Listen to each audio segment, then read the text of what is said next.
Radio Skydive UK, jumping and jerking off.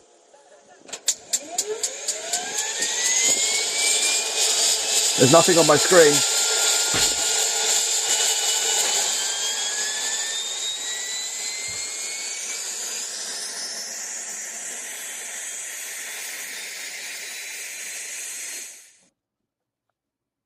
Craig, I know you're a professional, but can you just confirm that this is definitely recording?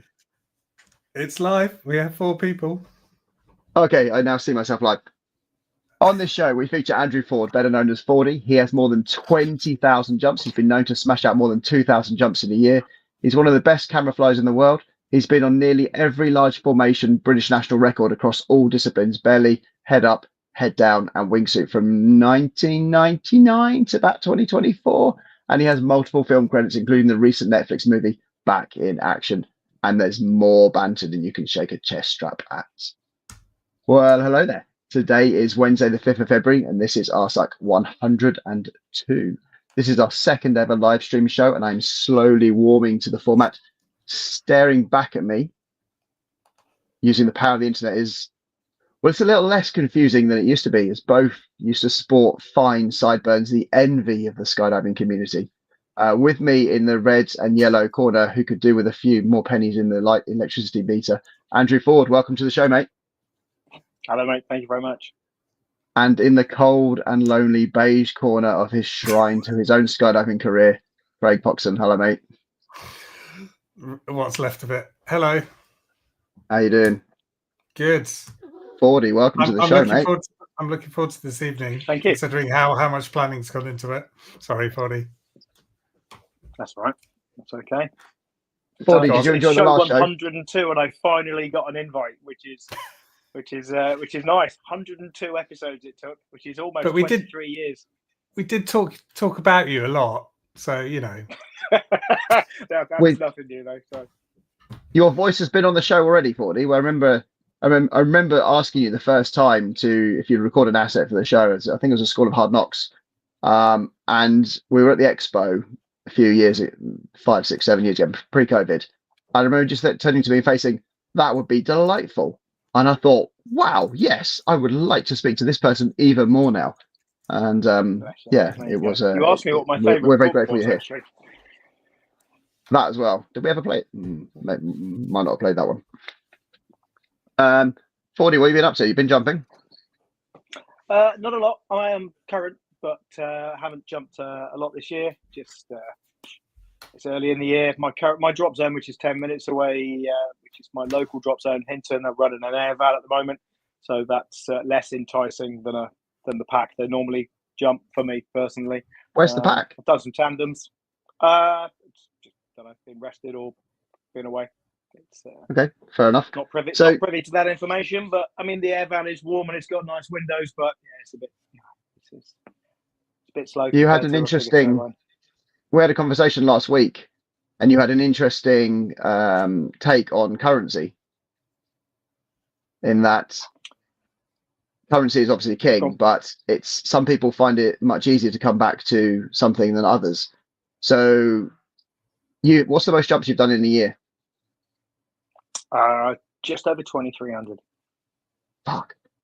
And if I took 2 days off, I felt uncurrent, and that was the weird thing about doing that many jumps. If I didn't jump, it just the more I did, the more I felt uncurrent. If I didn't jump for a short amount of time, now if I don't jump for a month, I go back and it's like I jumped yesterday. It's very strange, but I think that comes with a lot of experience. It's not something you can do when you've just got your A license. So. Are you current? Fuck no. Legally, not even. Must be legally current. So I got a good. No, it's not a good story. It's a boring story. Last tandem, the 31st of November. So that takes me to the 28th of February. Guess what day the first day Nethers are getting tandems in?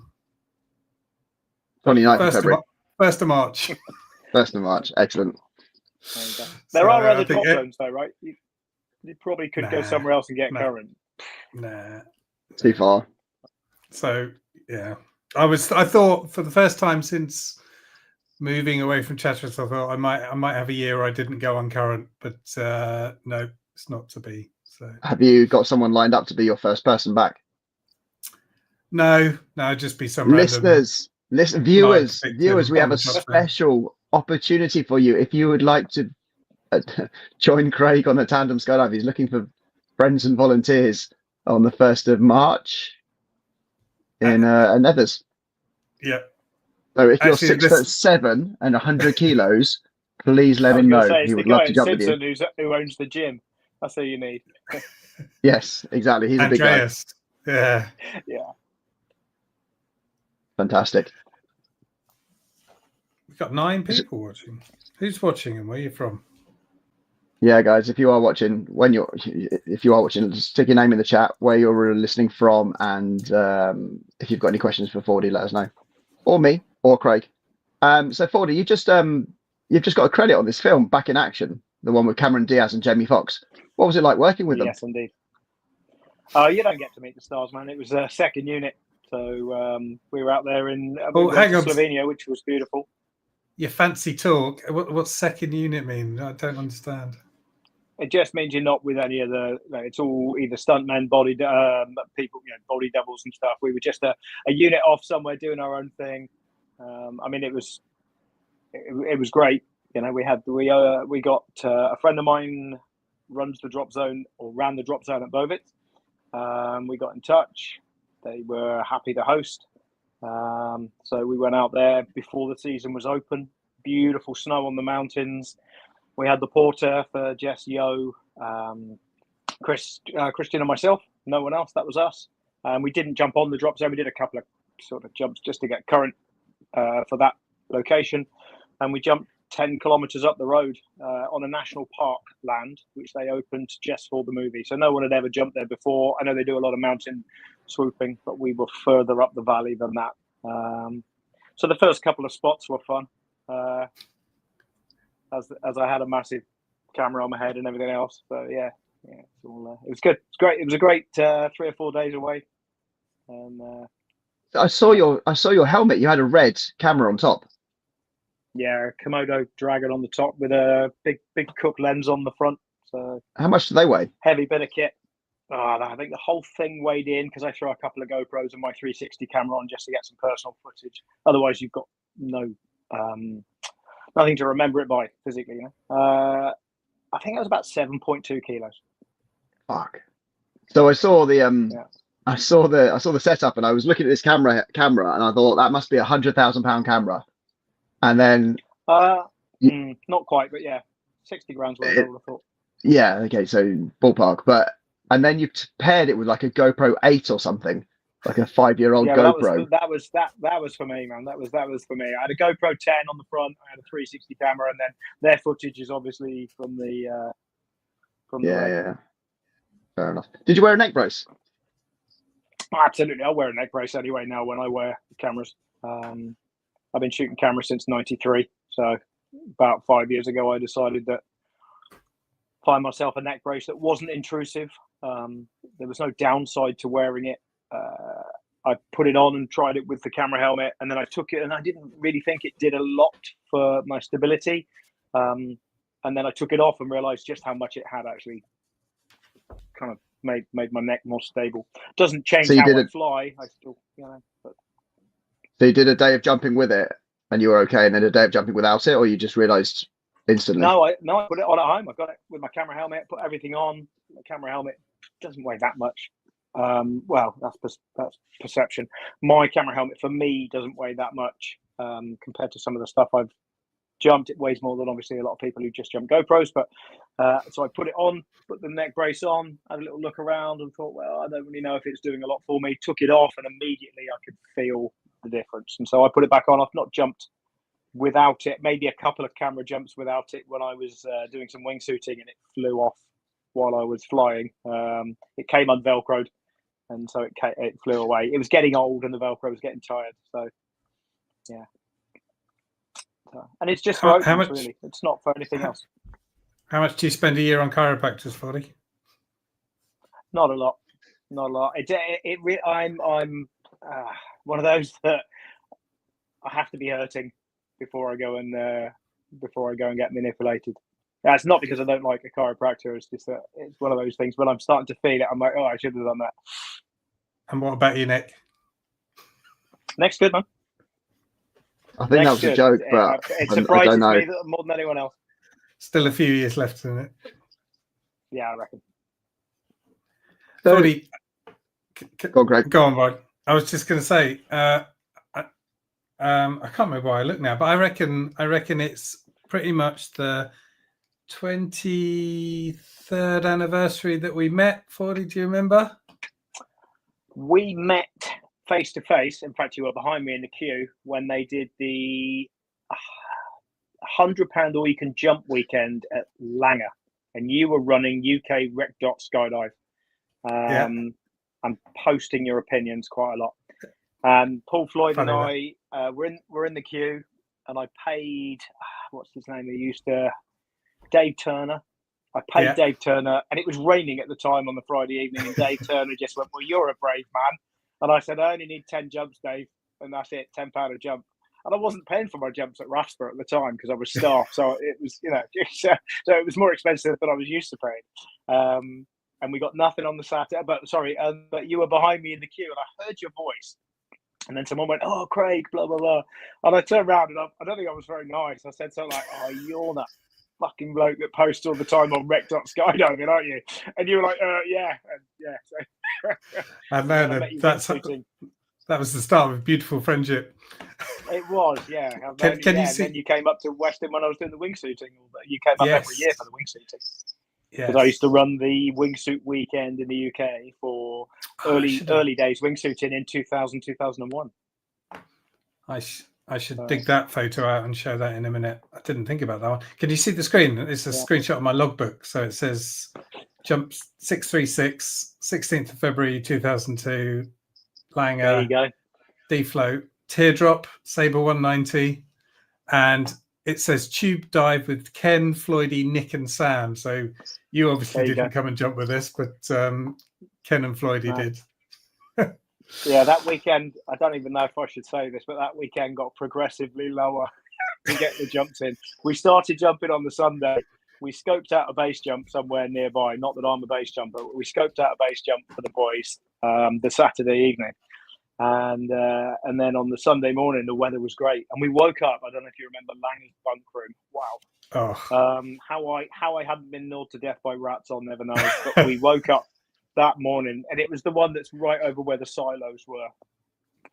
And we went in, and 10 jumps. I got the 10 jumps. Wow, on one day? Yeah.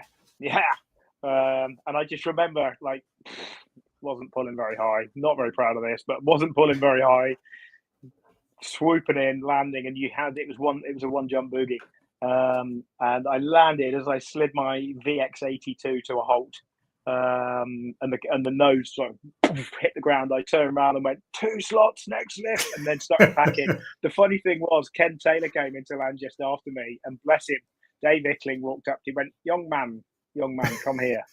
And Ken Taylor went over. He went, "I'm an old man with a dodgy heart," he said, "and your pull altitude concerns me." And Ken looked at me and he went, but look at him.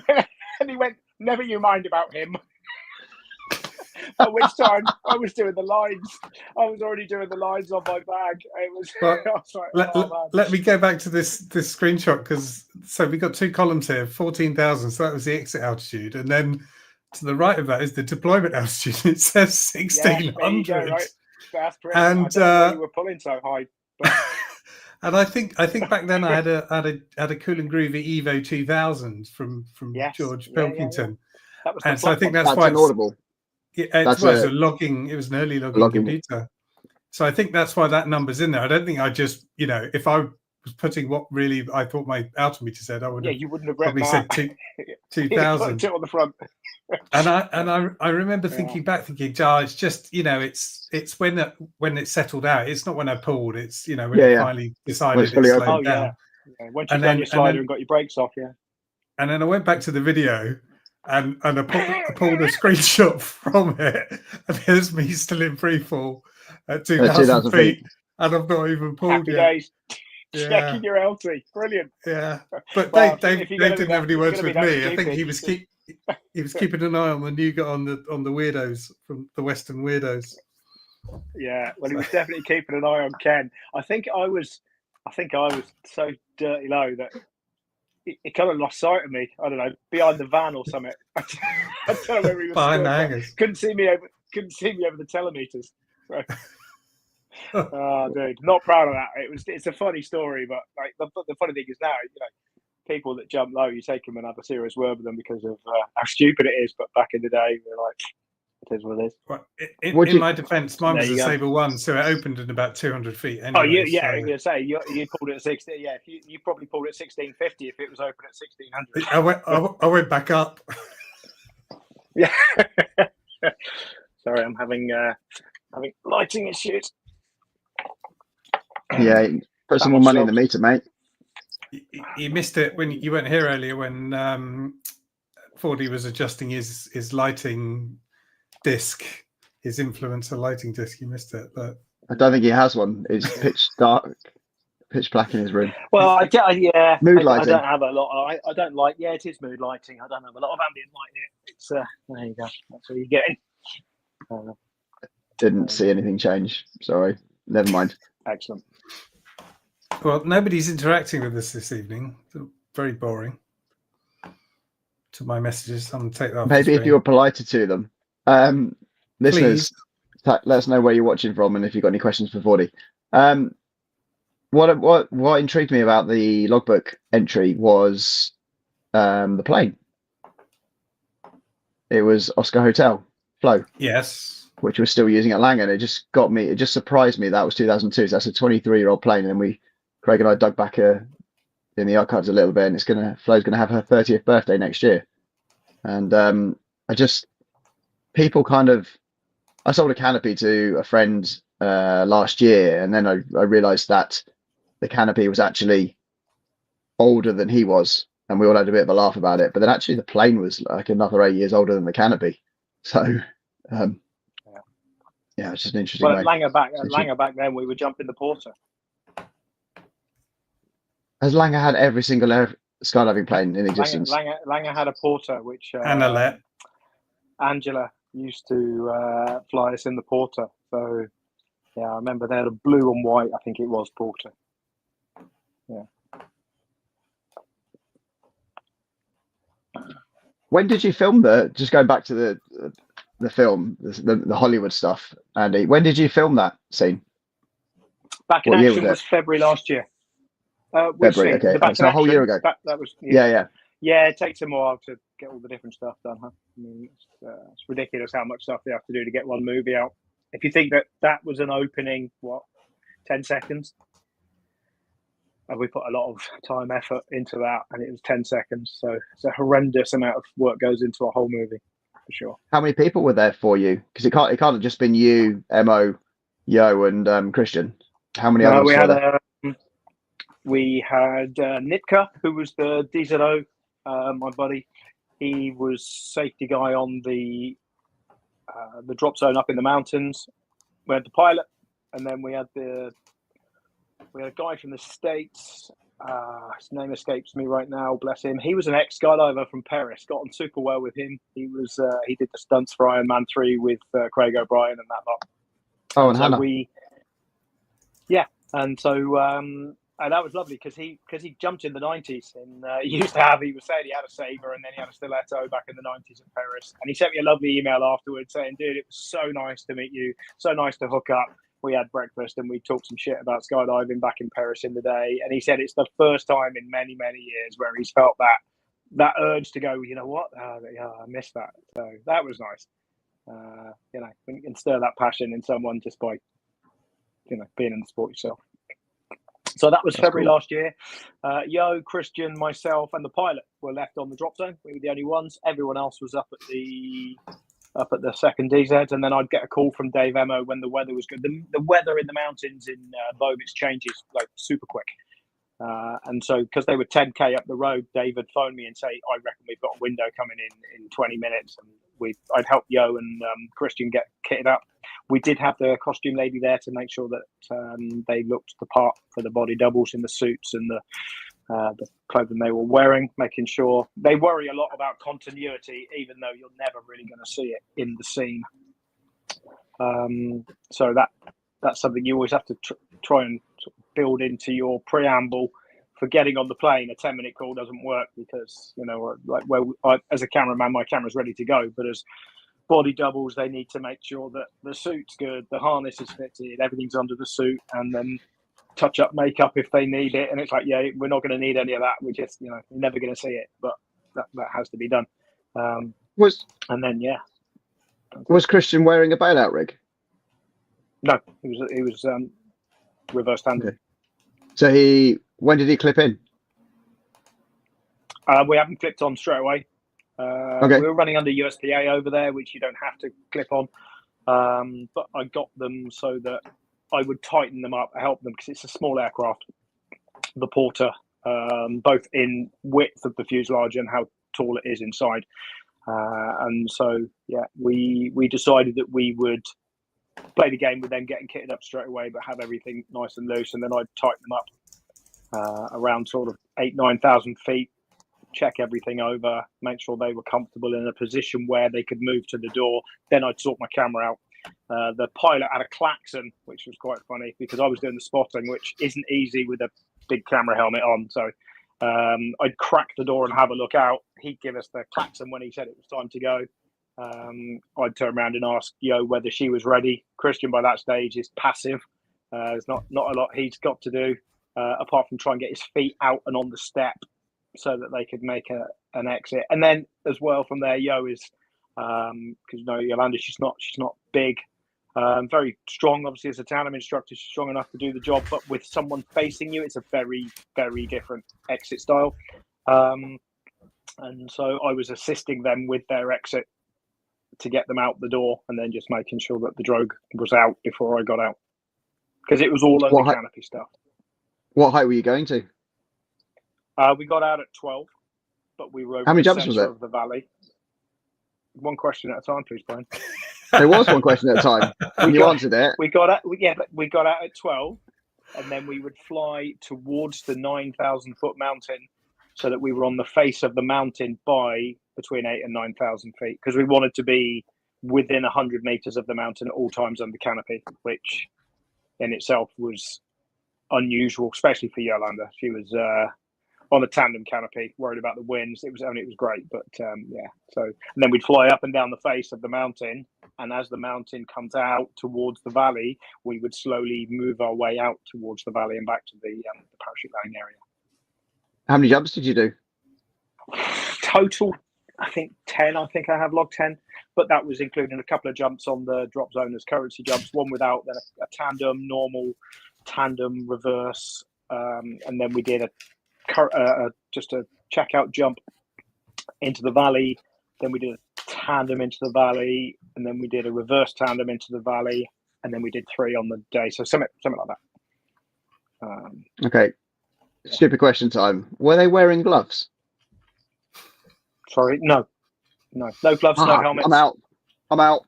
Done. Yeah, no gloves, no helmets. Well, you have to suck that up, man. So February in the mountains because I've seen the film and very enjoyable. No and they didn't have a chance to put on gloves, so I was just like, getting out 12,000 feet for 10 jumps under canopy the whole way down. Yeah. I had my comms that I use for wingsuiting on Yo, with a little sort of microphone with the speaker here. So, but not on one of the jumps when we were up there, just so I could talk to her and tell her where I was and tell her when I was coming in and where I wanted her to fly. Because if she went left and I was already on her right and flew away from me, it would have been hard to catch. And so we'd get it so that we got it together nicely, same as we do with the wingsuit, same as we do with the flocking dives. Comms is king. And we didn't use them on the live jumps, but we used them on the practice jumps, just so we kind of got in a good flow of how we were going to do the jumps, and also to bolster Yo's confidence in getting closer to this 8,000 feet snow-covered mountain under a canopy. With somebody else's life attached to her. Yeah, amazing. Absolutely, yeah. Must have been terrifying. Christian's just he's got a heart rate of about 42 beats per minute, hasn't he? He was just so chilled for the whole thing. It's just for him. It was just like, yeah, I'm going down the shops. Yeah, he was super chill. Yeah, amazing. What other films have you done, Andy? You were Kingsman? I did, yeah. We did The Kingsman, which was good fun. I did an Eddie Redmayne movie called The Balloonist, I think it was. And then I shot another one last year, which isn't out yet. We shot that what's it called? later in the year. Where did you shoot that? In the UK?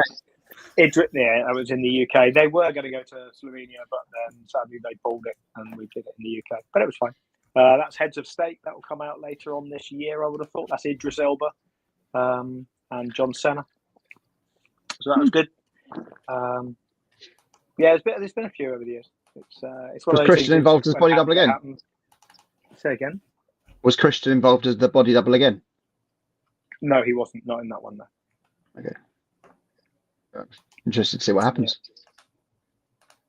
Yeah, that Heads was of State. quite good. Heads of State. Yeah, that was quite good. Cool. How long have you been back since Dubai? I came back. I quit in 2022, maybe. No, was it now 24? Yeah, I think it was the end of 22 season, so partway through 2023. End of May. How many seasons? This time was 17, 18, 19. About, well, if you take out the season of COVID where we spent a lot of it at home, 5. Five seasons. Okay. So that's probably 8,000 jumps. 4.5. It was 6 and a bit. Yeah. Okay. But we had the COVID, including the COVID. It was.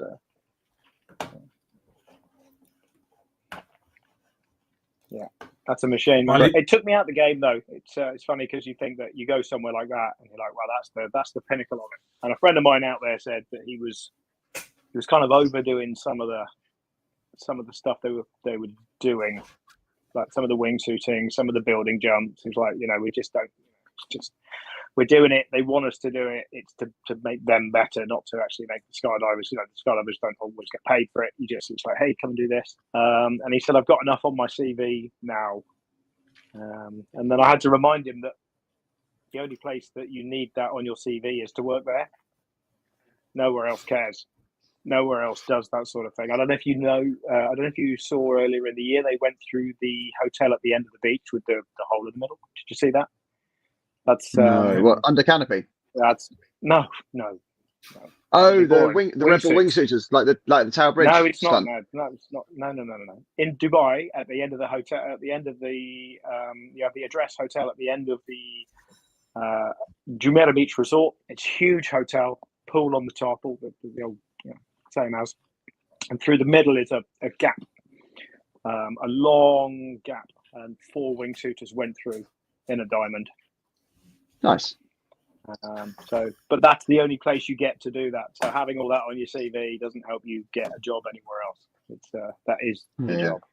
But it takes you out the game for everything else because you don't do a lot of fun jumping, and then you don't get to do. I didn't get to do the movies because I wasn't in the UK, so I wasn't available to do stuff. Which is partly why I decided I'd finish it because I wasn't. I was doing the same thing all the time. And that's what you mean by a building jump, flying around a building. Flying through the buildings on the wingsuits and that sort of thing. Because most people don't have that as a category of jump in their logbooks. A lot of people, there's a lot of jumps out there you wouldn't see in a lot of people's logbooks. Night jumps, fireworks, all that sort of stuff. It's there's only a few places that are doing that. We have a question from a viewer, Hannah Cooper. Hey, Fordy, long time no see. What would you say is the most memorable skydive you've ever done? Hey, Anna. Thanks for the question. That's a difficult one because there's quite a few to choose from, isn't it? And I did a top 10 for Brian, which he put in his back pocket and then lost that pair of trousers. So no, I've got it. I desperately want to air that interview. I've got several of those. I'll give you The one in the last few years that was mind blowing for me was my last week in Dubai. We did a night jump from 13,000 feet over 5 miles away on a crosswind run-in. 12 jumpers and myself filming, everyone with fireworks, everyone with LEDs in their suits, and we got out just so far away, turned on to heading, built the formation, and I just dropped down on top. And Brian's seen this footage, I've shown it to him at Langer, and everyone's fireworks screaming, and I'm singing to myself because that's what I do on night jumps, and chilling and flying along, taking pictures. Got some beautiful pictures. Everyone peeled away, and I got under canopy and feeling like no other. Yeah, absolute. The more jumps you do, the more it takes you to get overly excited. Can I put that way? You know, it's hard to get juiced up over a skydive if you've done it thousands of times. That one is there was a raise in the heartbeat before, and it was just pure elation throughout the whole jump. And under canopy, I remember we flew onto the drop zone at Skydive Dubai on the Palm, and we flew over to Zero Gravity, which is the beach club on the corner, and they had Fatboy Slim playing. And I just remember being under canopy, and I thought, you know what, I don't really need to land over by the building. I'm going to land right in this corner next to, because I was absolutely pumped. So I landed over in the corner by this beach club, and I flew, and I've got it on video somewhere, of me flying literally like 50 feet over the top of this pool with everyone kicking off with Fatboy Slim playing. And I was just howling. They must have been looking up thinking, what the hell is this? And I made it over the top of the buildings out onto the grass, and my buddy followed me and did exactly the same thing, and we just give massive high fives. So yeah, Hannah, that's right up there. That is right up there. But you know, the world meet with VMAX, and round 10 of the world meet with VMAX, that was big. And some of the movies that you do where you've only got one jump to get it right, there's a lot of pressure there, and that's good. So yeah, there's loads, but I think that night jump was particularly special. Especially it was my last week in Dubai as well, and so that was a good sort of farewell. Did you film much over there? As in, other than tandems? Yeah, were there like? I mean, I know you did these special wingsuit jumps every now and then. Were there big formations and stuff, or was there were there special events you got invited onto? Yeah, a 38-way head down formation. I did all the footage and photos for that, which was awesome. Great honour to be involved in that, and it was all my teammates, and some of them I'd known before they could free fly, and so to see them on a 38-way head down. And I fly a nice steep angle right over the top of the middle, looking out over the water with the palm in it, soft background photos, that sort of thing. 50mm lens, so my standard. Wait. I like. So hang on, there's a big way head down formation, and you're directly over the top. Right over the middle, inverted, looking back. With your neck right back as far as it'll go. Yeah, back of the camera helmet on my reserve flap, big daffy position. Controlling it with my arms, shooting pictures. I guess you didn't have the neck brace on for that, did you? Yeah, I had the neck brace. Yeah. Oh, really? Yeah. It allowed that much flexibility. Absolutely. Huh. Yeah, it's foam, and it doesn't make the job as easy as it would be without it. But if I was to have an opening that was a shocker, then it might help me out. So it's worth the juice is worth the squeeze with a neck brace for me nowadays. It's yeah. Do they ever do any big belly formations? There's some miles on it. Yeah, we did some others. So we did the 2022, I guess, 2021, 2022. They built the numbers in the sky. That's when you can tell when you work with a load of free flyers. So, I mean, they're all good flyers. But when you put people that, I mean, let's say that, what do we have? We had an otter load. I think it was only a single otter load. Building 2021 or whatever it was, and so if you think there's 20 people on the otter, most of them have got 10,000 jumps, and the formation was just I was like, wow, yeah, we could do with some more belly flying in our lives. So what would the largest belly formation be in a place like that then? It's not something that interests people. So it's not something that they really... So like 20 or 30 or something like that? at the end of not a in World Cup or something? I don't know. I think back in the day, but Dubai, when Craig and Eliana were there, they were training the 8-way. The boys would do more stuff in the desert, and they would put together fun big weight stuff on the belly. But you don't get that many fun jumps, and which sounds crazy for a place like that, but you get one jump. We did have one jump on a Tuesday, which was a guaranteed staff load, and possibly one jump on a Monday. And if you got on the one on the Monday, then you had to give up the slot on the Tuesday for people that wanted it, kind of, because there were so many staff.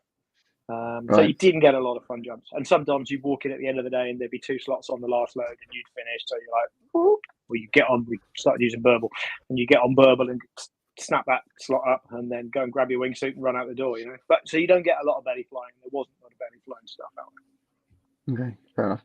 So, Fordy, you were on Brit 100. Were you on it or were you filming it? I was a camera flyer. I was a camera flyer on Brit 100. Okay, and Craig, that was before your time, right? Camera team together, yeah.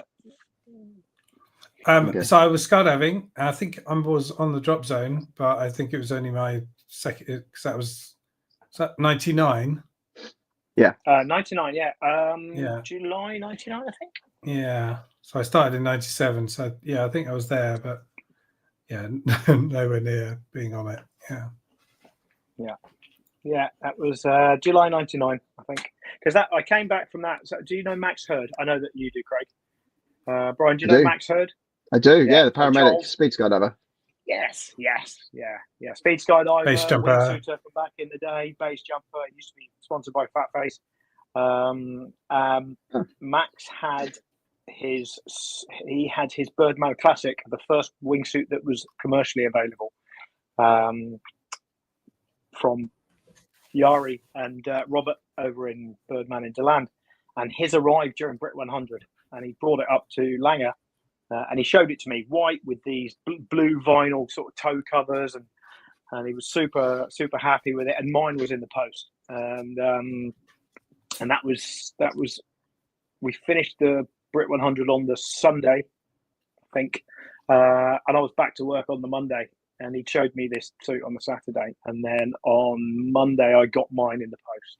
Came with an A4 sheet of paper. That was it. One side, a few words about not killing yourself, how to hook it up with the yellow cables. So I hooked it up to a Sabre.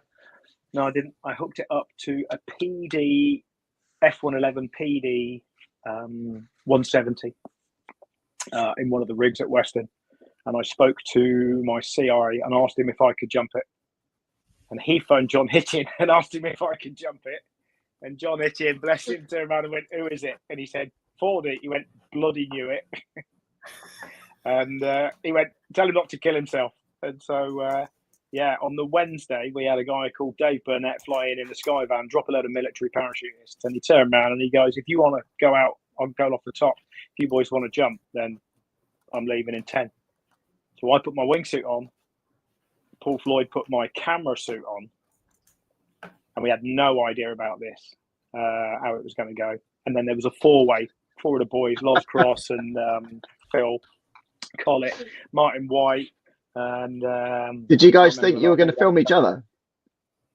He thought he might be able to film me, which of course he did, but not for long. And I remember the running and everything. I've got a really weird memory for detail. And we're running on 270, running out towards the polo fields at 12,000 feet. Ramp goes up. Floydy's got my camera helmet on with a little side mount PC 10 on the side. And he low-fived to me because I went to high five, realised I couldn't.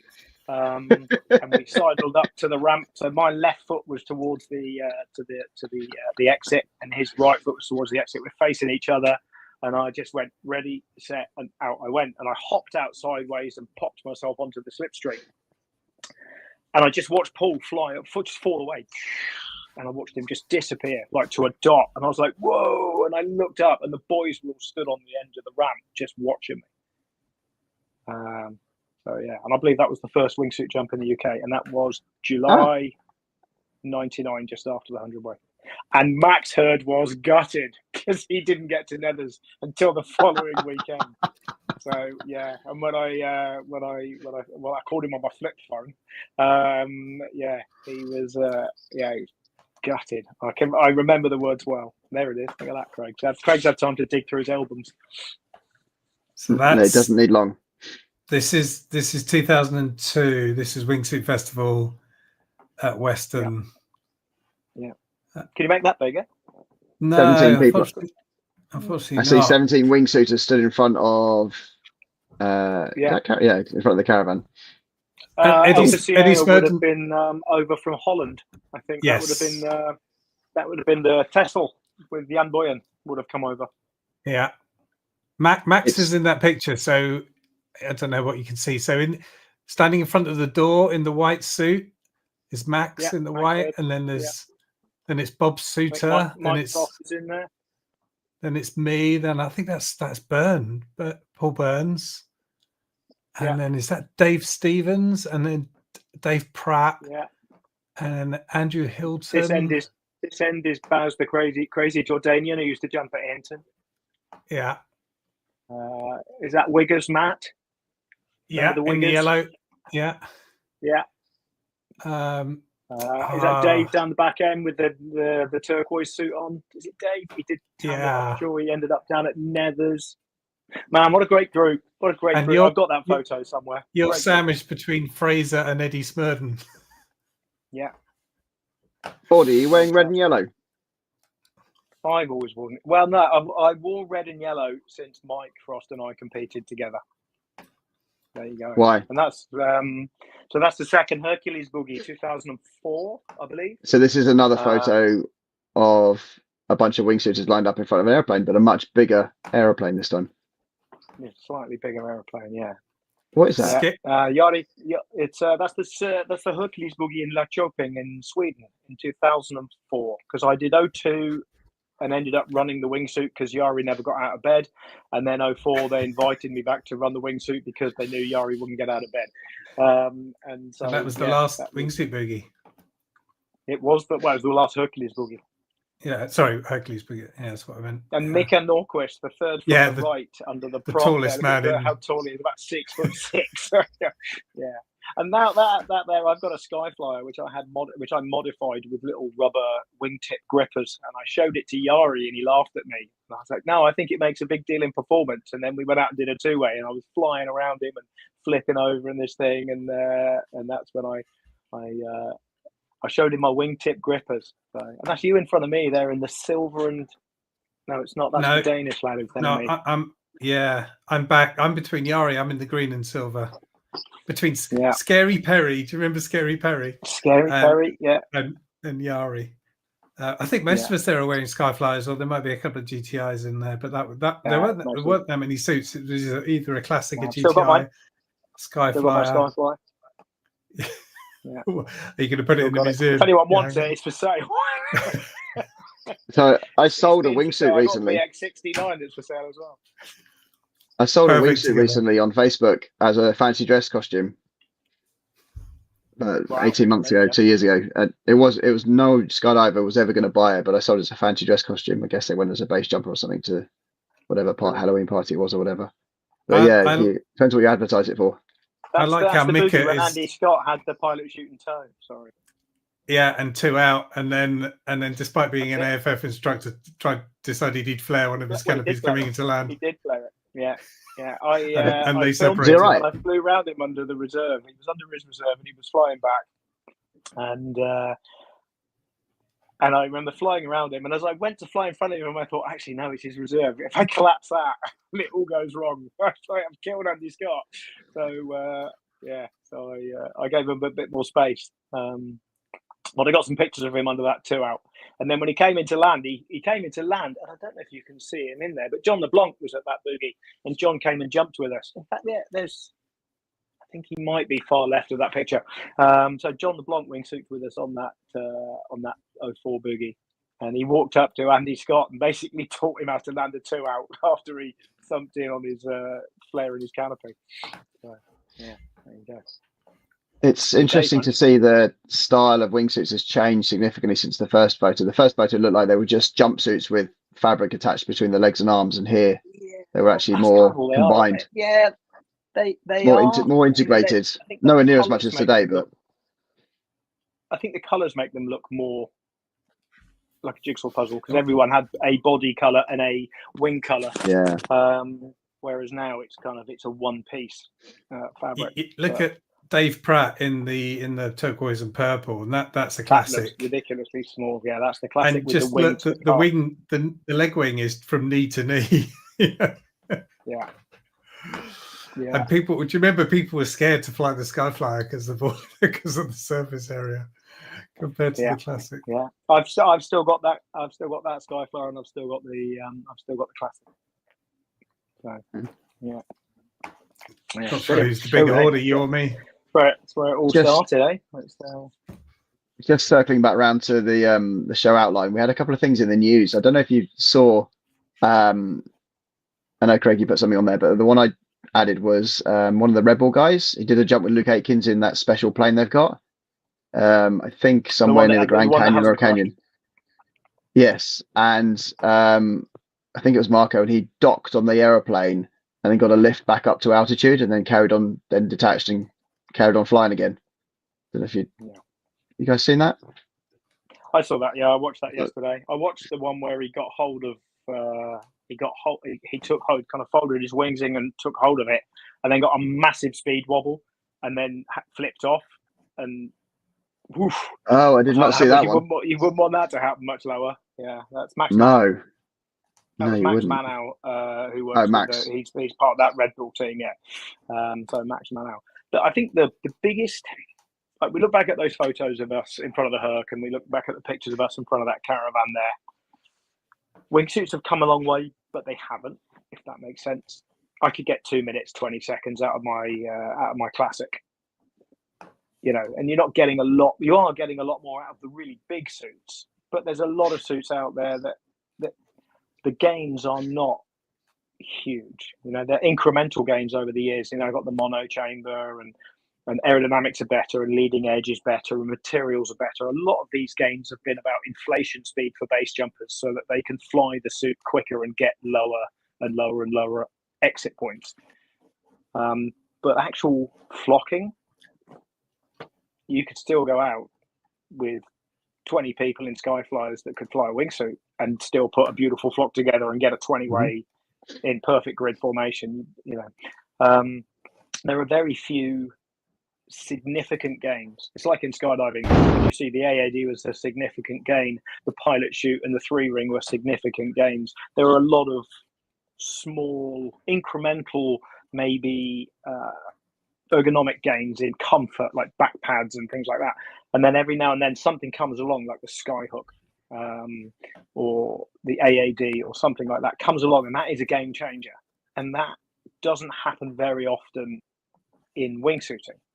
And yes, like I said, the new inlets that they've put on, that I think you were talking about on one of which inverted inlets, may make a small incremental gain, but will you fly different than someone in a 4 if you're in a 6? Probably not that much. They just make, you know, it's like Apple. You know, it's like any Apple product. You know, you buy one, and if you buy the one the next year, it's a little bit better, but you've just bought a new phone.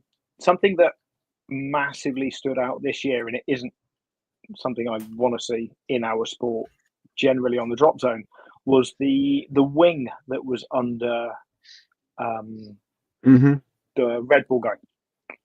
He's got like a foil. I know. I can't think of his name. Yeah, the foil that was on the strut underneath him. Now that was an incredible gain.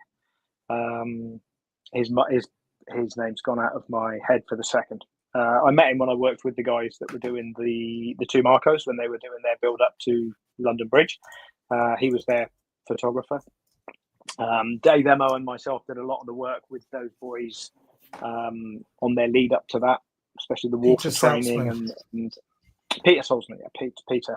And Peter's lovely. He's a very good photographer, very good wingsuit flyer, and him and a guy called Scotty Patterson, who I go to a boogie with every year, did that jump with the aerofoil wing.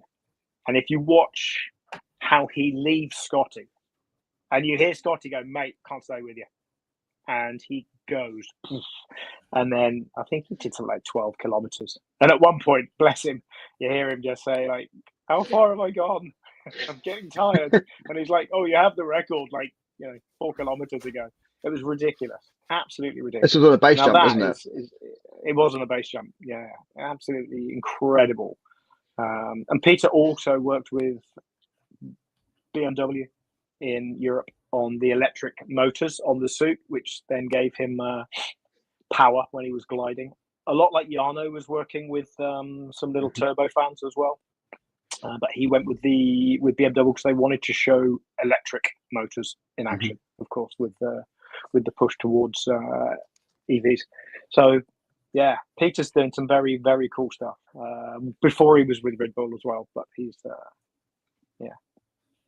very, very cool. Can I just? I accidentally did it while you were talking. I showed a video and then stopped it. Can I just show it again? I want Fordy's opinion on this. If he's probably Is this seen the video it, that's going to put Fordy out of a job? Yes, you seen this, Fordy? The Yeah. drone. This is the drone, isn't it? This is the drone that follows the plane. Yeah. So I'm going to play it now. Here we go.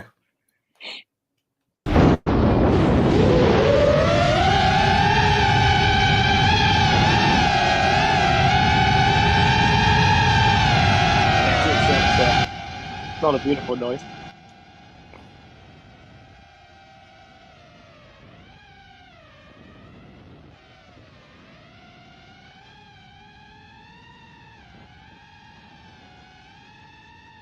So for our audio only listeners, we've just witnessed Sorry. we've just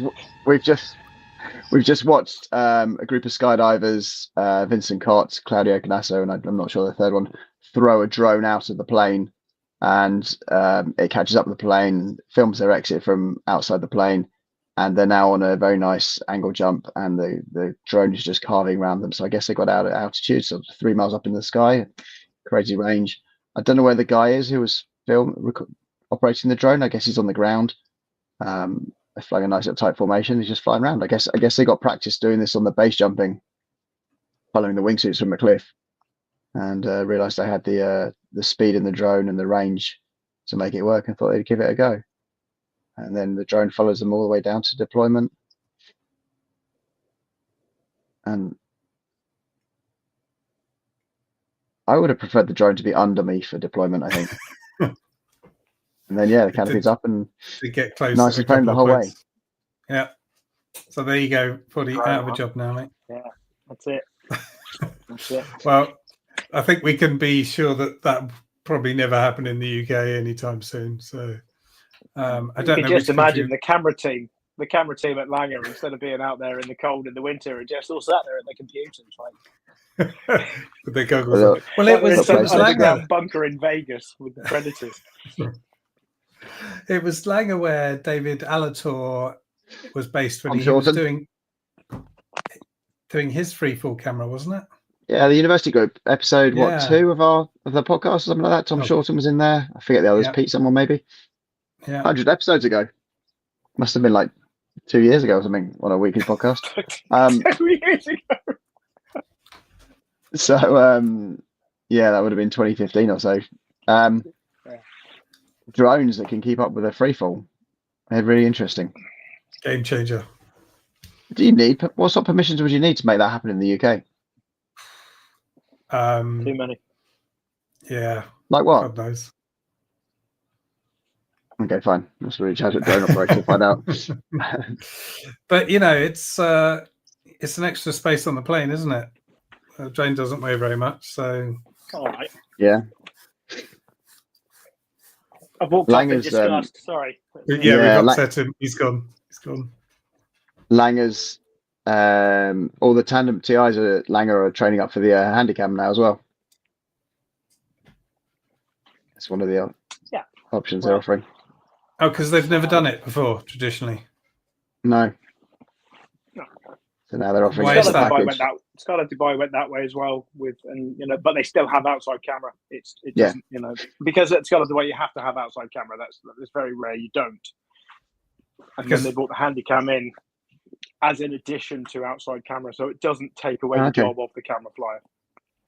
But you can have some nice exit footage, and they have very strict rules with their camera flyers and their TIs on with the Handycam on what they film, what they want them to film, what shots they expect from them when they've landed. And it's just something you can buy as an addition to your camera package. So I like that because otherwise we end up like these drop zones are just there's no skilled cameramen. Everyone's just a TI and Handycam, which I understand it if it's just that business model. But it's how do you get the TI? That way. That's the thing. Sorry, you never get to train anybody. You never get to train the TIs up though, do you? No one ever gets to 1,000 jumps to do that without working in the sport somehow. You always constantly have to poach. Yeah. So there's actually some new software they're using at Langer. I'm enjoying this because I spoke to some. They're just hooking up the cameras now, and just it creates the edit and it emails it off within a few minutes. It's really interesting. But it recognises got an interview lined up with Rob Johnson in the future. He's going to come on and talk about it, but not yet because he doesn't want anyone to know about it. I just want his competitors to know about it. Tesla's got a system much the same. Yeah, I think there's 3 out there. About 7 or 8 years, and the guys, it's a certain camera. They just go in, plug it back into a system, pick another one up, and go, and it just does everything. Yeah. So it's very similar to that, but he thinks it is a little bit better, which is why. But they're formally announcing it at PIA, I think, in March. So after that, we'll get an interview with Rob. That's cool. Fordy, we're coming up to the end of the hour. We have a front cover photo that we put up, and we normally get listeners to send in our viewers to send in our a photo they've taken recently, but we thought we'd reach out to you for one, and you've sent us a handful of photos to choose from. This photo, with your permission, would be our Facebook cover photo for duration. This is the most recent episode, and we'll embed it into the podcast. Thank you very much. Craig, which one are we going for? I don't know. Shall I show them all, and we could get the people who are watching to choose? I know which is my favourite. Oh, the one that's not you. Hasn't got you in it. No, that's the head up sequential record. That's a Class TV. That was found to be the head-up sequential record. That was a 3.23 weight, European record 21 weight, and then a world record 23 weight, 3 points. You are very steep over that, aren't you? Some might say vertical. If only there was a word to describe it. Yeah, that's my not quite central though. Position. Yeah. Jesus. Okay, that's the same week. Just an exit shot from the Skyvan. This is my favourite one. Actually. Yeah, it's got nice depth of field because it's for the people that are into photography. It's got an f-stop of 1.2, which is very wide. So it's got a very wide aperture. It's got a very fast aperture, and that puts everything out of focus once you've hit your subject. And so what you're saying is it's blurry, but you're meant to do it like that. Arty. I did. Otherwise, it would all be blurry.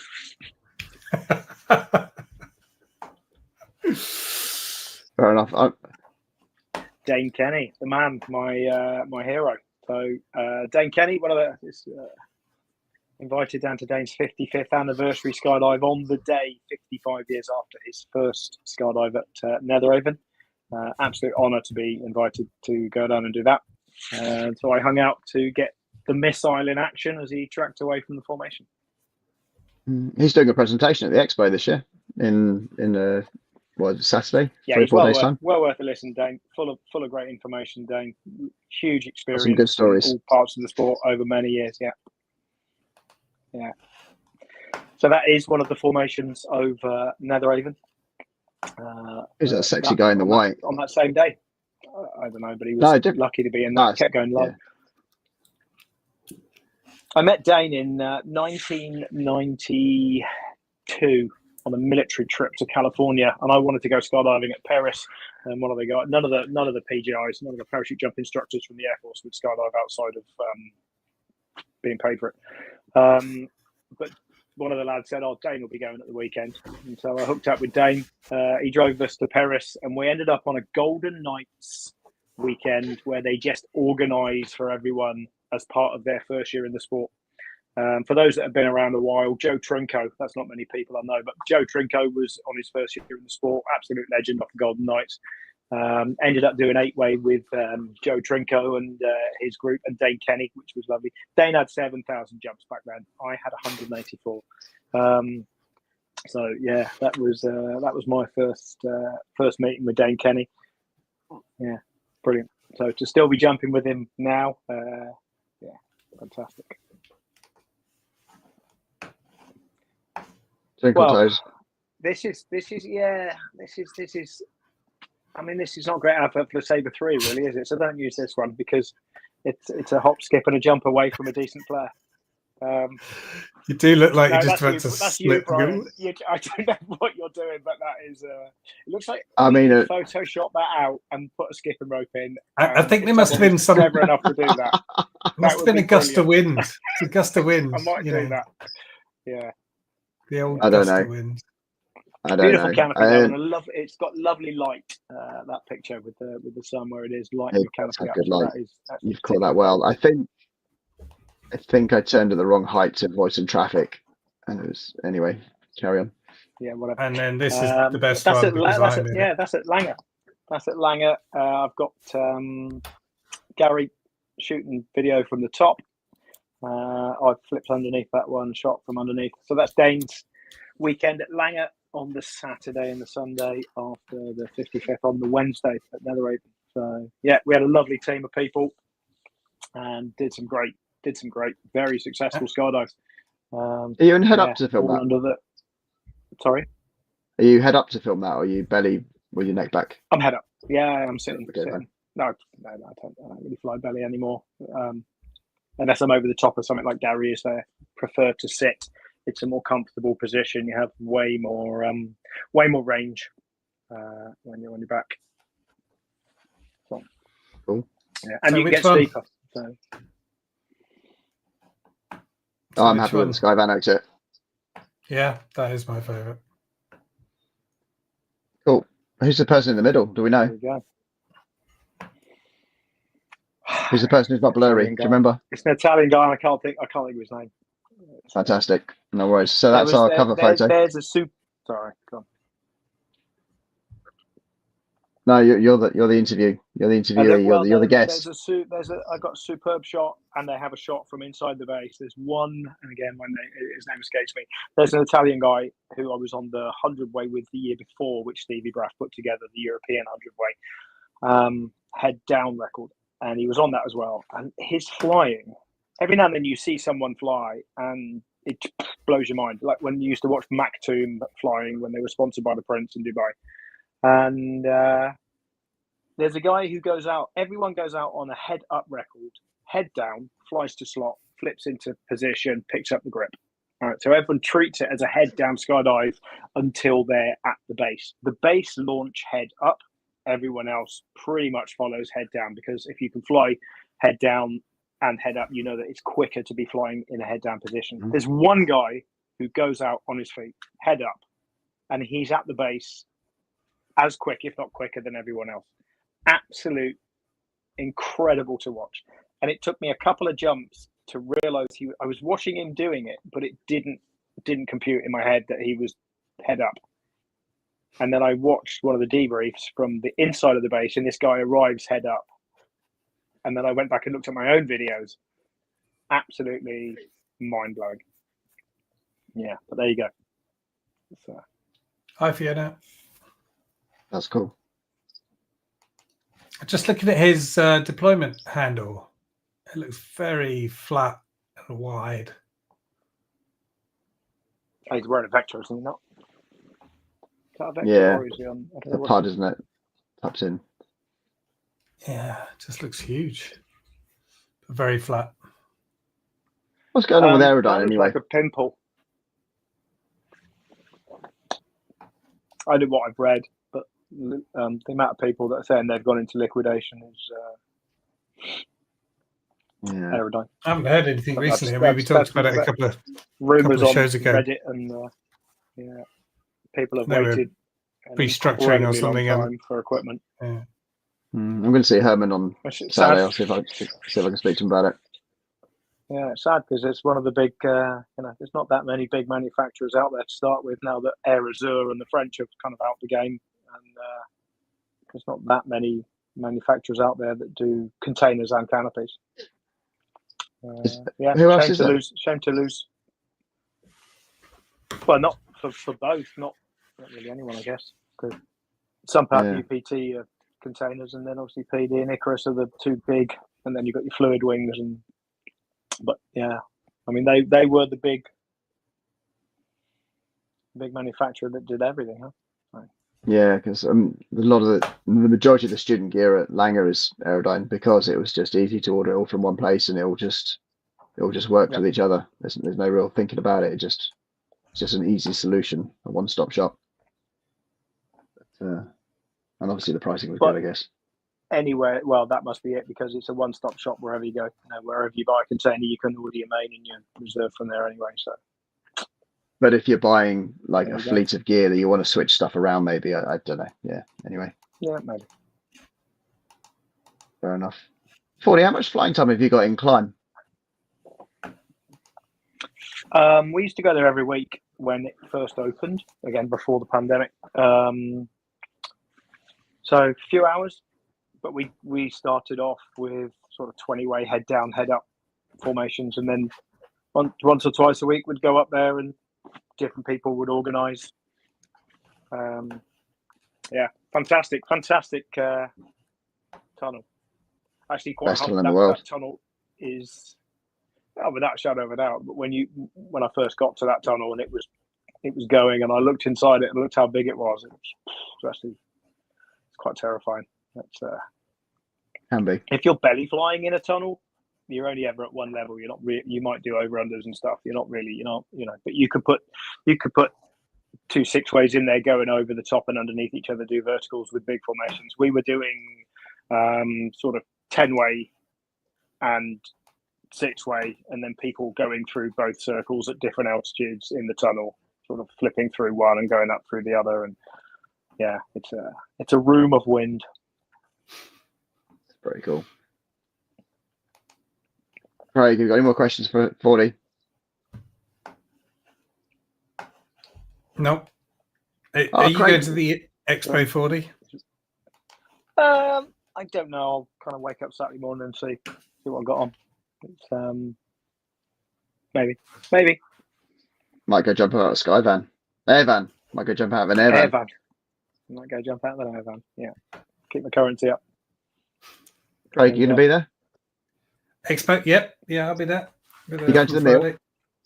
No, I'm not actually. First time ever. Ever. Yeah. Is it really? I think so. Yeah.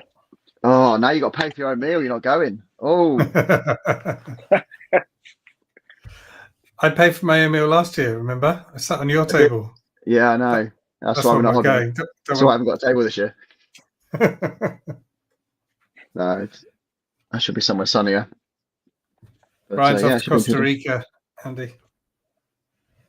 Very nice. Don't forget. Yeah. Look after your passport. So a couple of people. I met a couple of people last week, Brian. I want to say hello. An Australian lady by the name of Sandy. Yeah, Sandy. Yeah, I know Sandy. She's going to see you in Costa Rica, and also another chap from that Richard, Slovakia. Yeah, Richard. Cool. Came up and introduced himself and said he enjoyed the show and thanked us very much for doing it. And he said the first time he met you, he was picking some skydivers up for a biggie in a minibus van, taking them somewhere, and he heard your voice from the back of the van and introduced himself. Cool. So yeah, Richard's probably one of the youngest people at ISC last week. So ISC International Skydiving Commission, the FAI Commission for Skydiving that does all the rules and regulations for competitions, but making a lot of good input into the meetings. Young, a lot of ideas. So nice to meet him. Nice to meet you, Richard. Look forward to seeing stuff from you in the future. That's cool. And did I meet anyone else? I thought there was one more. Can't remember. Sorry. What did you talk about though? What happened at ISC? Give us the headlines. What rules did you change? What have you fucked up now? So I was thinking about this. There was some really good, not good, bad politics going on. So one thing that will be of interest, I think, to our listeners is there is, and I don't know if I'm going to get in trouble for talking about this, showing behind the curtains, but it happened, so it's true, and so I'll say it. The International Skydiving Commission hired The Edge to do their social media. And The Edge is made up of Anna Moxness and who else? Holly Blue Alum, is it? And some other people, but a lot of people that are known to people in the sport. Yeah, so they did. Well, there's a whole there's about 20 skydivers who work for them on a Hannah Nicole basis. Parker, I think, does work for them. Yeah, so yep, a lot of people. So they were doing the social media for ISC, the Facebook and what have you pages, and they got, I just choose my words carefully, dropped recently from that contract, and somebody got proposed, so very mysteriously this contract got dropped with not much discussion, and then somebody got proposed to take over the media working group of ISC, and unsurprisingly a few people went, hang on a second, what's going on here, why is this happening, what's going on? And yes, it costs a bit of money to hire The Edge, but they're professionals and they're very, very good at their job, and they're now going back to having somebody doing it for free, which may or may not work, we'll see. But people just went, hang on a second, this isn't quite right, something funny is going on here a bit. So they decided they had a vote, and they actually voted somebody else to take over that working group, and somebody who had spoken or had said earlier that that they believed in professionals doing the job, and supported that. So that was a bit of interesting maneuvering going on there in the meeting.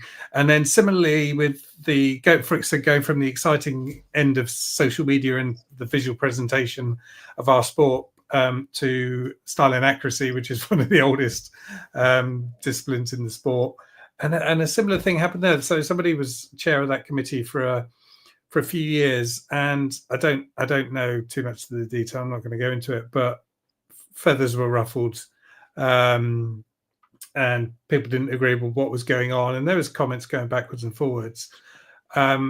So they presented what they'd done over the year and what they wanted to do next year, and then all of a sudden the executive bureau said, oh, actually we've decided you're not going to be the chair anymore, and we've got a new chair now, and sort of inserted these new people to do that. So a bit of a takeover. So a bit weird, a bit political, but yeah, keeps everyone awake and curious as to what's going on there.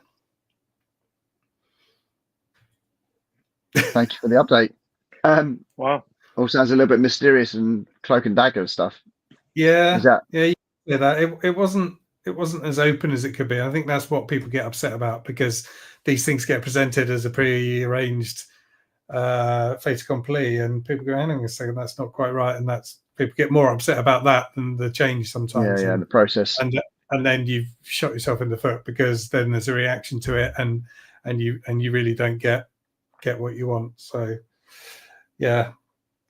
Any big rule changes for the sport anywhere? Not massively. Some blocks changed. Yeah, so block 8 went back to what it used to be in 4-way. Nothing major. There wasn't anything huge. The Italians tried to introduce some rules about wingsuits, about measuring them and the definition of attachments and things like that. But that didn't go through. People felt that was too much. Yeah, there wasn't. I'm trying to think. I can't remember. It came back on Sunday. It was quite. It's quite long days. You're in a conference room early morning till late evening, and a lot goes on. And yeah, and then as soon as I left, it was like John's going to write. John's the main delegate. I'm the alternate delegate. John's going to write the report. So I've forgotten most of it because I don't need to write the report. Appreciate you taking notes. So yeah, Rome was lovely. I've never been to Rome before. That was really nice. I did get a bit of time to have a look around and go to the Vatican. Next year's Riyadh. That will be interesting in Saudi Arabia. Yeah, I got what was that? What's in Saudi Arabia? The plenary, the IC plenary next year will be in Saudi Arabia. Ah, fantastic. What in February again? January? Yeah. I think it's January next year. Can't remember exactly. That'd be cool. I saw Ray Ahmed. Had dinner with her one evening. Big friend of the show. She was sat next to us. We were giggling and gossiping and messing around in class while John was telling us off. So that was fun. When you say sat next to us, is that you and John, or you and all your personalities? Both, yeah. Me and John and my personalities. Yeah, no, because she's there with the blessing of the British delegation. So she's not on the delegation. She's on the committee. She's on the indoor artistics. Yeah. So, but you need to have permission from your governing body to attend. So, So for that purpose, she was with us. So she sat next to us to the meetings. Yeah. Big friend of the show. I think we're good. Right. Listeners, viewers, thank you very much for being here. We really appreciate it. If you would like to send something in, record a video on your smartphone or record some audio, email it across studio@radioskydub.uk. It's been really interesting talking to Andy. I have an interview recorded from maybe 2020, 2021, something like that I would love to play at some point. It's a really interesting interview. Thank you, Fordy, for being here. Thank you, Craig, just for being Craig. Listeners, viewers, stay safe, stay sane, stay calm, and make good decisions. Cheers, boys. Radio Skydive UK.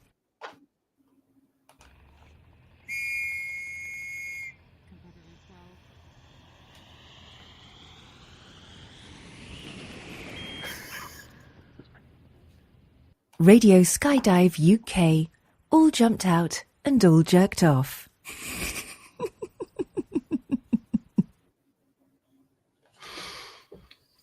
Cool. Bye. Are we still live? Yes. Cool. I'll just carry on talking now. So this isn't going down the podcast. We're still live. But this goes out on YouTube, doesn't it? I can't edit this. So I'm hanging up now. You hang up. Bye.